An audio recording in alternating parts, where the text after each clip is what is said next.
Assalamu alaikum. Dünyanın her qaysi yerlerdeki bütün Şarkı Türkistanlı qarindoshlar. Ata 10 ayının 1 günü vatanımız Şarkı Türkistan'ni tajovuzchi Xitoy kafirlarining besib olgan kuni.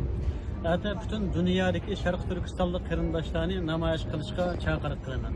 Qulonlardan nima ish kelsa, turayotgan davlatda shu ishni qilishinglarga tavsiya qilaman. Suyimli qarindoshlar, bazı namoyishlar faoliyatlar o'rinlashtirsa, uni u tashkilot qilibdi, buni bu tashkilot qilibdi deb chiqmaydigan ish sal avjab qoldi. Bunga xotim beraylik qarindoshlar. Chunki vatanimiz Sharq Turkiston u tashkilotning, bu tashkilotning davlati emas. Bütün tashkilotningki, bütün Sharq Turkiston xalqining davlati. Kim o'rinlashtirishidan qat'iy nazar, biz o'zimizningki bir Sharq Turkiston avlodi bo'lash, bir Allohning bandasi bo'lash, bir Sharq Turkistonlik bo'lash sifatimiz bilan o'zimizning majburiyatini ado qilsak bo'ldi qarindoshlar. Shuning uchun erta bütün Sharq Turkistonlik qarindoshlar uyimizda uxlamay, har qanday ishimizni o'zi tashlab, eng cho'ng musibat kunda, eng ko'p shehid bo'lgan kunimizda vatanimiz Sharq Turkistonning mustaqillik uchun namoyish qilaylik.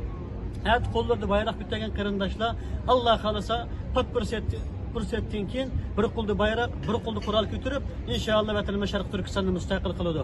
Vatanimiz Sharq Turkistonning mustaqillik uchun butun dunyoning har qaysi qarindoshlarining birlik kuch chiqarishini ham birlik barobarlikda bo'lishini umid qilaman.